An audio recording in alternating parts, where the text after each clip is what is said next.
Bonsoir à toutes et à tous, c'est un plaisir de vous retrouver. Nous sommes le lundi 26 février et tout de suite, voici les informations que nous allons développer.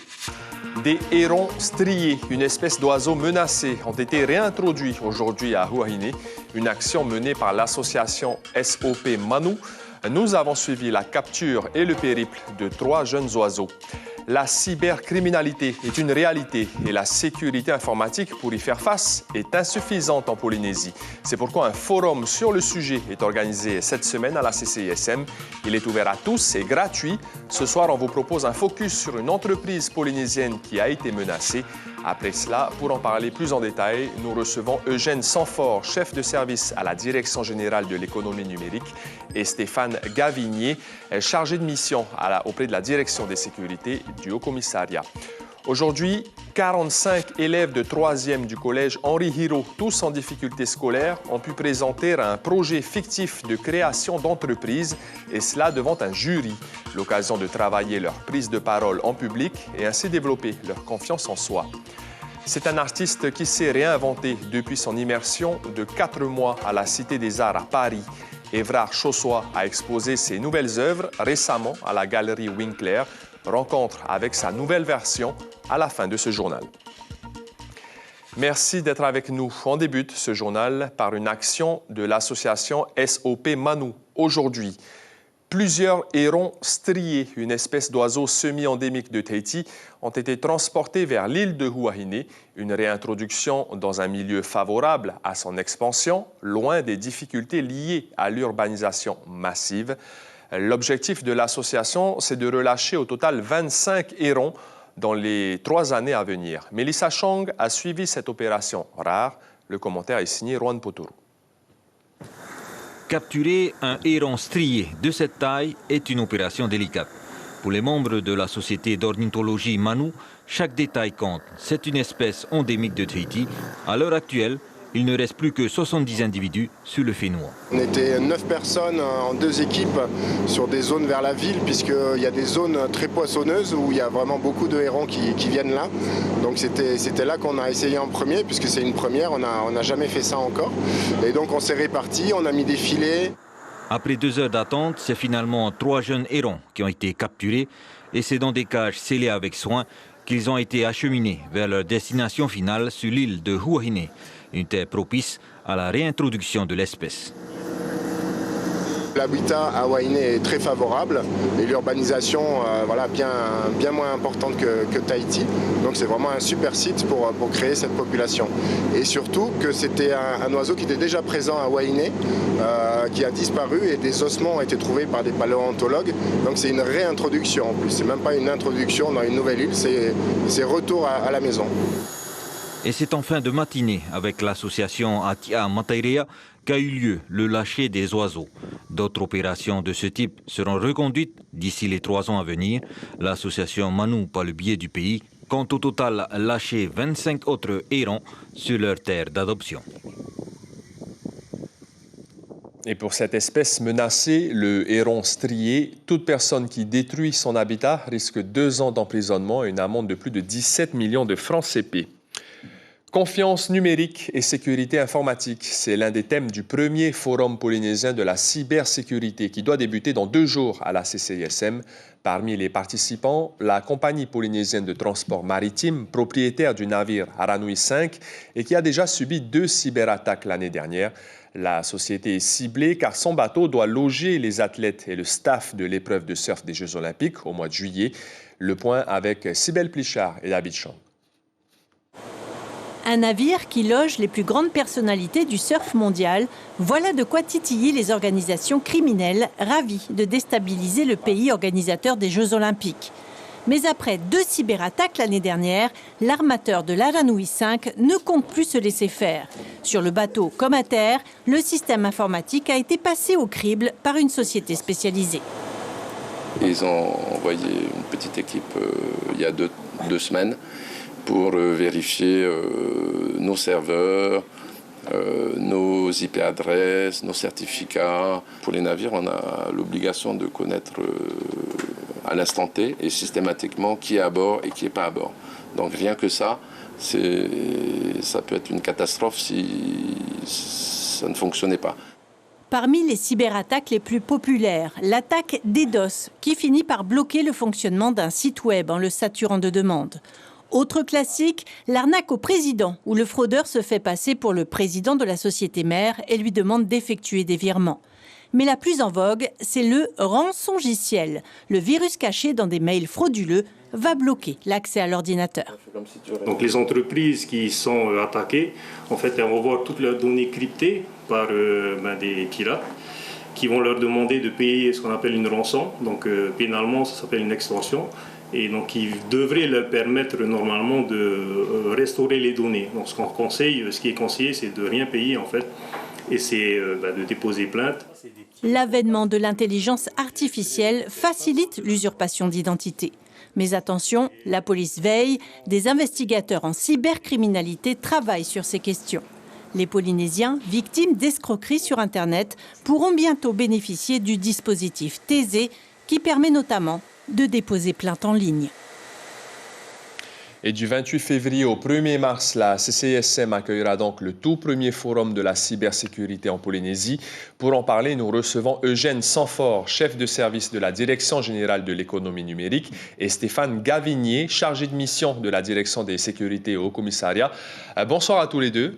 Merci, merci d'avoir accepté notre invitation. Je me tourne d'abord vers vous, Eugène Sanfort. Il y a eu 375 infractions cyber relevées par la Gendarmerie nationale au Fénois. Souvent, ce sont des escroqueries en ligne ou bien des messages de harcèlement sur les réseaux sociaux.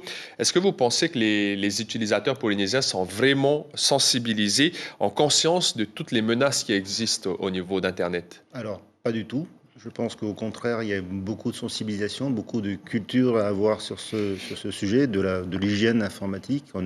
Par exemple, on ne met pas le même mot de passe que ce soit sur le site de la banque ou sur le réseau social. On ne met pas non plus le mot de passe de son petit chat, donc le nom de son petit chat comme mot de passe. Il y a plein d'exemples comme ça qu'il faut évacuer. Et surtout, il y a des règles à mettre en œuvre. C'est ce qu'on appelle l'hygiène informatique dans notre jargon, et ce qui permet d'avoir des mesures très simples.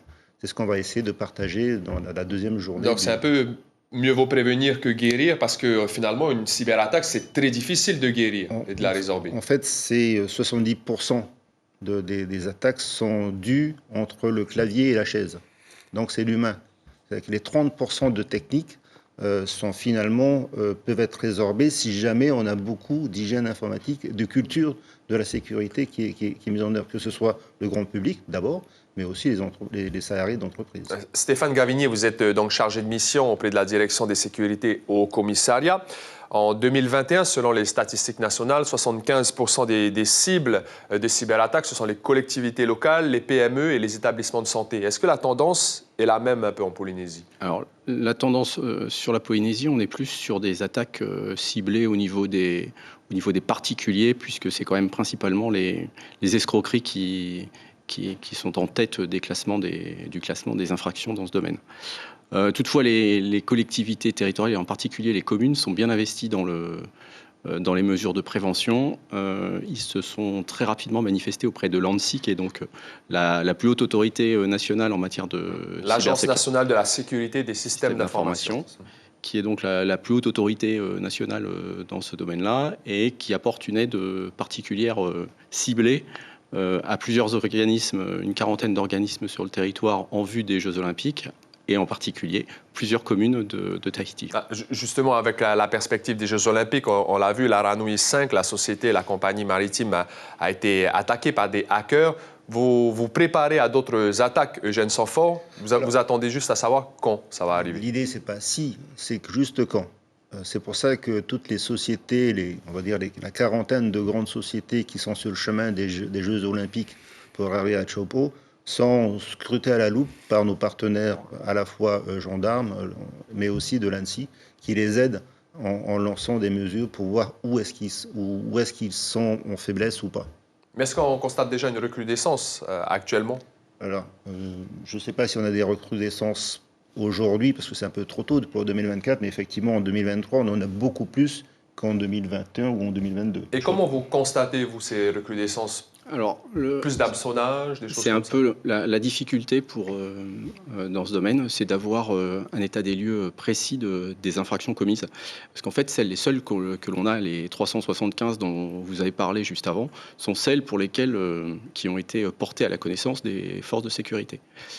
Et l'élément qu'on ne maîtrise pas, sont toutes celles qui n'auraient pas été portées à la connaissance des forces, soit de police, soit de gendarmerie. Et parce qu'il y a aussi un mécanisme, une certaine, un peu de honte à en parler, et ça fausse les données. Beaucoup d'entreprises, en tout cas, ne sont pas sensibilisées et ont encore beaucoup à faire, si on comprend bien, Eugène. Exactement. C'est-à-dire que le constat qu'on a eu quand le président m'a donné cette mission de cybersécurité du pays, le constat, c'est que la cybersécurité, de manière globale, même s'il doit y avoir des entreprises qui sont vertueuses, est assez faible.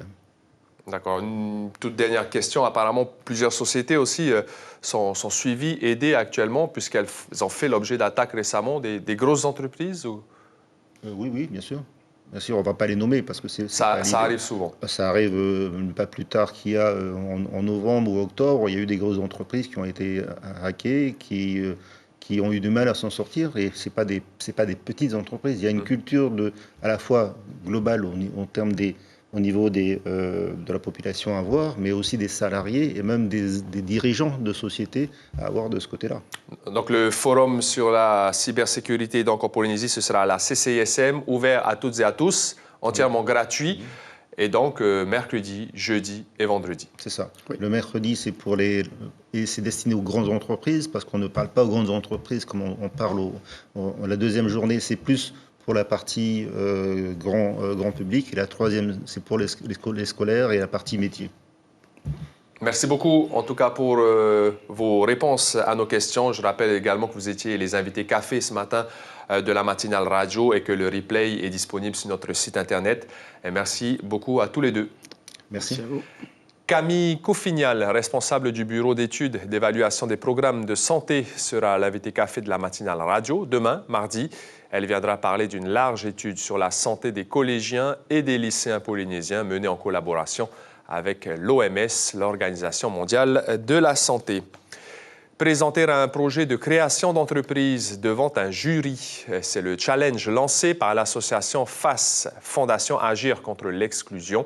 Aujourd'hui, 45 élèves de 3e du collège Henri Hiro, par groupe de 3 ou de 4 jeunes, et tous en difficulté scolaire, ont pu présenter un projet fictif à l'occasion de travailler leur prise de parole devant un public. Nicolas Suire et Marcel Bonneau ont pu assister à cette opération.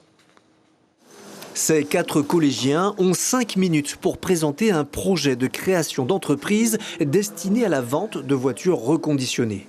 Ensuite, ils doivent répondre aux questions du jury. Le but, évaluer leur connaissance du secteur, leur posture et leur élocution, entre autres. Vous savez utiliser, commander sur Internet, les sites Alibaba, les références de pièces, etc. Donc n'hésitez pas à le mettre parce que c'est une grosse valeur ajoutée. Mon aptitude générale. Ça va, hein? Oui, c'était satisfaisant. Oui. Les candidats n'ont eu que quelques séances pour se préparer à l'entretien. On a travaillé dessus pendant 3 séances et on a travaillé dessus l'oral au moins 10 à 20 minutes. Dans le jury, la directrice de l'établissement, un professionnel des transports routiers et une représentante de l'association Agir contre l'exclusion. Pour cette dernière, à l'origine du projet, le but est de remotiver les élèves ayant des difficultés scolaires. Et là, ils vont quand même créer une entreprise fictive et ils vont vraiment en fait se rendre compte que c'est quoi une entreprise, du coup c'est quoi le besoin qu'ils vont devoir repérer. Par rapport à ce besoin, qu'est-ce qu'ils savent faire, c'est quoi leur talent en fait. Et du coup, par rapport à ça, c'est là qu'ils vont créer leur idée de génie.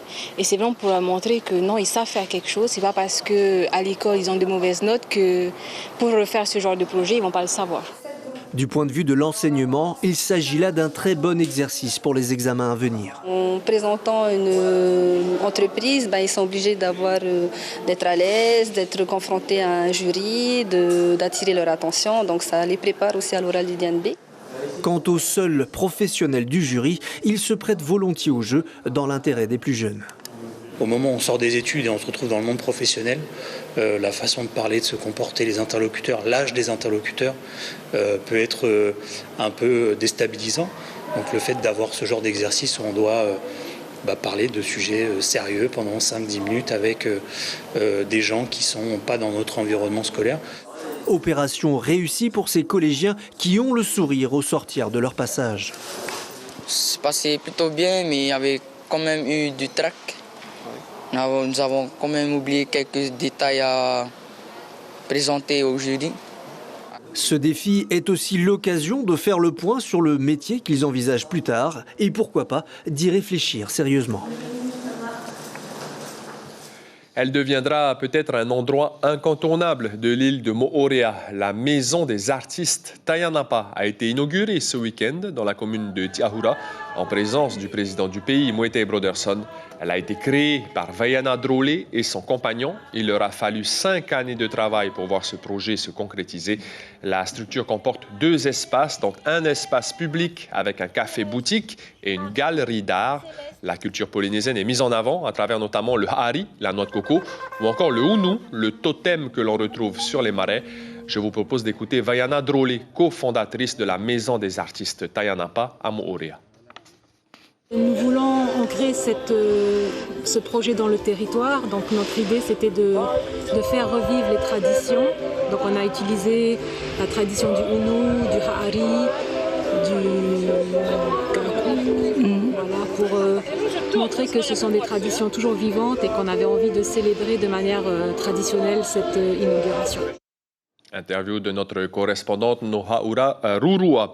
Le festival Tevevo, organisé par la compagnie du Caméléon et qui met en avant les arts vivants, notamment la musique et le théâtre. Ce sera du 28 février au 17 mars prochain. Pour la 4e édition, le monde en écho est le thème qui a été choisi. Il y aura ainsi un spectacle musical, 2 pièces de théâtre et 3 projections de films d'auteur. Guillaume Gué, directeur du festival Tevevo, nous en dit davantage au micro de Mirko Vanfou. L'idée, c'est de s'intéresser pendant ces 3 semaines sur 3 sujets de société, à travers 3 spectacles vivants et 3 films, et d'en débattre à l'issue des projections et des représentations avec plein d'intervenants locaux, des personnes ressources de Polynésie qui vont pouvoir nous éclairer sur le sujet pour savoir comment tout ça fait écho. C'est pour ça que ça s'appelle Tevevo. Il revient de 4 mois de résidence à la Cité des Arts, à Paris. Une expérience qui a permis à l'artiste de se trouver et de montrer un autre visage. Évrard Chossois a exposé ses nouvelles œuvres à la galerie Winkler, une exploration de son nouveau lui qui laisse une empreinte immuable. Portrait d'un artiste en pleine mouvance avec Suliane Favnek et Mirko Vanfou. Une introspection, un voyage intérieur où se confondent modernité et tradition. Le procédé est nouveau chez l'artiste. Utiliser la méthode traditionnelle de peinture sur paréo à partir de planches de bois sculptées, dégradées ensuite avec une gestuelle plus contemporaine. Pour illustrer un petit peu le monde moderne qui viendrait effacer les cultures, notamment la nôtre qui nous est précieuse, et j'interroge du coup le public à se demander ce qu'on peut faire pour essayer de ne pas le perdre et l'entretenir. Évrard Chossois questionne l'identité, sort de sa zone de confort et repousse les limites de sa pratique. Il explore la relation entre l'art, la tradition et la vie quotidienne. Et c'est un filet que je trempe dans la peinture et que je dépose sur la toile. Voilà, c'est vraiment tout fait en empreinte. Je suis vraiment bluffé par le rendu, puis par les explications justement de l'artiste. Voir qu'effectivement il a tout fait sur bois pour ensuite pouvoir mettre une toile dessus avec des couleurs assez exceptionnelles. C'est assez bluffant, c'est beau. Techniquement, je trouve ça vraiment très très fort. Et il y a un rendu vraiment unique. L'artiste se met à nu. Sa démarche est plus authentique, plus proche de ce qu'il est. Son expérience en résidence à Paris l'a transformé. Aujourd'hui, je pense d'abord à ma démarche et ensuite j'essaie de faire en sorte que chaque œuvre ne soit juste qu'un témoignage de ma démarche globale et pas l'inverse. Du coup, mes intentions doivent primer. Je fais plus de place à ce qui m'anime. C'est un nouveau Évrard Chossois qui se dévoile. Sa vision de l'art a changé. Parfois, elle bouscule, souvent, elle séduit. C'est assez inhabituel. Je ne dirais pas que j'ai le coup de foudre, mais là, c'est un travail un peu étrange, nouveau. Ça m'a un peu étonnée parce qu'il a vraiment modernisé son style.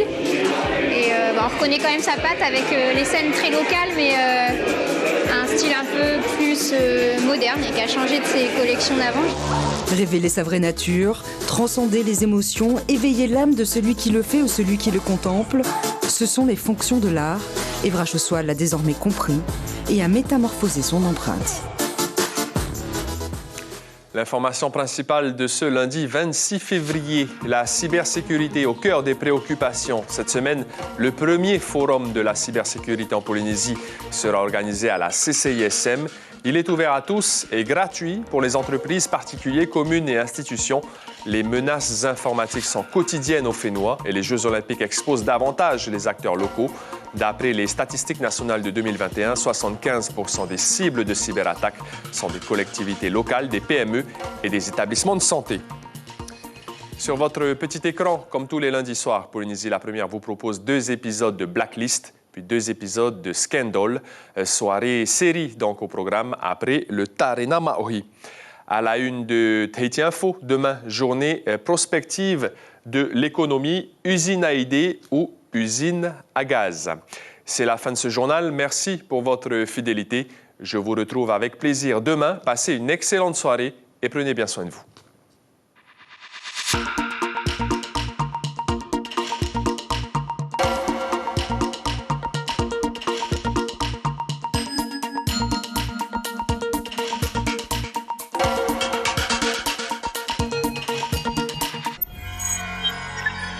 Retrouvez ce programme en replay sur notre site internet.